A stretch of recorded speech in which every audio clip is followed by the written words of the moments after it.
So very recently, I met this guy called Mukesh at one of my friend's place. He said to me, Rahul, if somebody is willing to buy a flat in Gurgaon, please let me know. I want to sell my flat in Gurgaon. I said, okay, Mukesh, what happened? Why are you selling your flat? He said to me, I bought this flat 3 years ago in Gurgaon. I paid roughly 1 crore rupees. I took a loan of 80 lakh rupees and 20 lakh rupees of down payment I made. I said, okay, well and good. So why are you planning to sell it off? He said to me, I came to London just a few months ago. I met a girl here and we want to get married and settle here in London. I said, okay, so he said, I want to sell my flat in Gurgaon and buy a property in London. On further discussions, he said to me that he wants to sell it off very quickly, as soon as possible. And he said, I'm willing to even take 90 lakh rupees or 95 lakh rupees of offer on that and okay to take a loss. I was very, very disappointed. He must be around 28 years of age and he's already committed one of the biggest mistake of his life. Buying a house in 20s or 30s or 40s or 50s could be a biggest mistake of life or could be a best decision of your life depending on 4 factors that I'm going to share with you. Factor 1, which is where majority of the people get it wrong and make a mistake. They look at buying their house as their investment decision, purely investment decision, and which is absolutely wrong. Let me show you this chart. You see there in this chart, what we are showing you is house price index, which is published quarterly by RBI. You can clearly see here in the brown line, it is showing you year on year increase or decrease of house prices across the India. What you will see here is that in 2013, for example, the house prices were appreciating roughly by 25%, while from 2017 onwards, house prices have not been growing even at a rate which is maybe 2 or 3%. And if you just look at it from a pure investment perspective, in the last 5 years, Nifty 50 itself has given you 13.8% returns. And from an investment perspective, it will not make a sense for you to go and buy a house.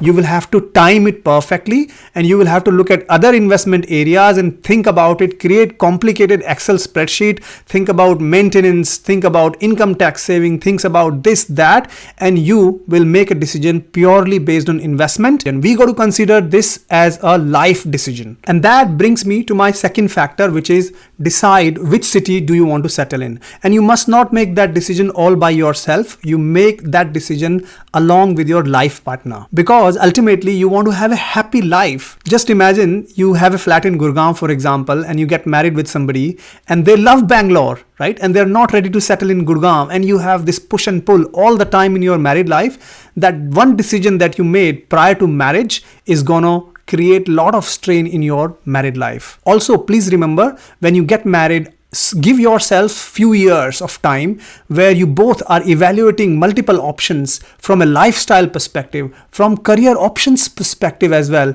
You got to have that stability in your married life. You got to understand which city, which locality is going to give you the best career options as well. So let us say that you get married at 28 and after 5 years or 6 years of living together, you both understand what is the right city for both of you to go and make that decision. By the way, I just picked up 28 as a random age for marriage.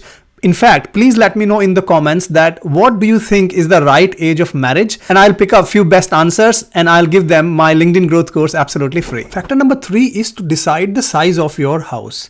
I'm not asking you to go and think about how many square feet do you need in the house, but please make sure that you are very clear whether you need a 2-bedroom house, 3-bedroom, 4 or 5, depending on your requirements. Because if you go and buy a house which is too small, what you will end up doing is you will end up selling it off and incurring a lot of charges and buying a new house, and you're going to create a lot of havoc for yourself. At the same time, if you go and buy a house which is too big for you, you will end up financially burdening yourself and creating a lot of financial strain on yourself. So please decide the size of the house. Now, you might think it in this way that you might need a 2 or 3 or 4 bedroom depending on how many kids are you likely to have, how many kids you're planning to have, whether you want to have your parents living with you or not, depending on your personal circumstances. So please make that decision jointly with your life partner and understand whether 3-bedroom house or 4-bedroom house is a best house for yourself. The fourth factor is affordability, and your affordability must decide the locality in the city that you want to settle in.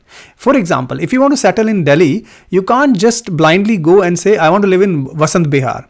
Or for that matter, if you want to settle in Bangalore, you can't just say that I want to settle in Jayanagar only. Because the locality within the city will depend on the affordability that you have. And it's a very simple way I'm going to walk you through. I'm not a financial advisor, so I can't give you that advice. But in my simple head, the way I look at the affordability is this way. So for example, both of you earn 1 lakh rupees as take home, right? Now, please put 40% of that take home aside for something called as home fund or your house fund, right? So in this example, 40% of 1 lakh rupees is 40,000 rupees. Keep it aside. That is, you're not touching that. Now, think about 10 years of horizon after your wedding, basically, and look at investing this money for 10 years period. So look at different financial products out there which can give you good, decent return or maximum return for a period of 10 years, right? Now, let us assume that you are able to get 12% returns year on year after 10 years.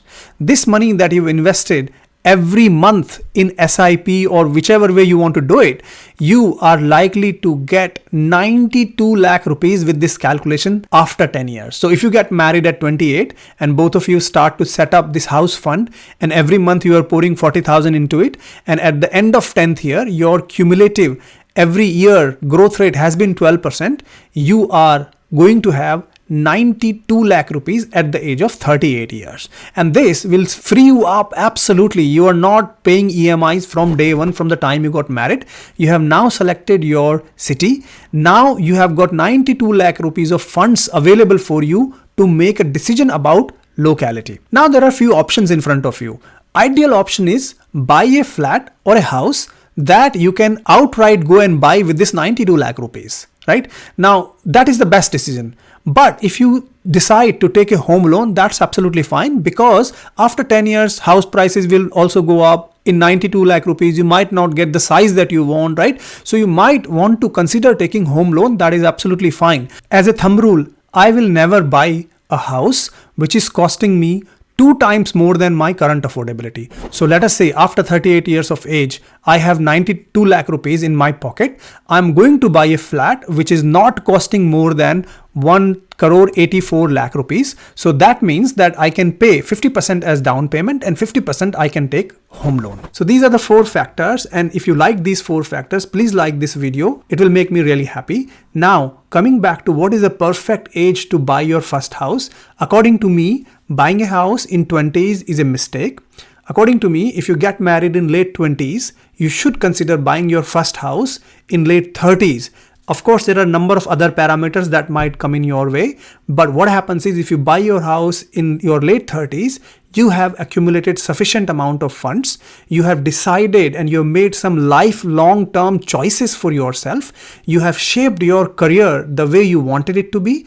And that will give you a lot of peace and happiness for the remaining 40 to 50 years that you might live in that house. I hope this all makes sense. And if you have not yet subscribed to my YouTube channel, please subscribe it. I will see you later on. Have a good day. Signing off.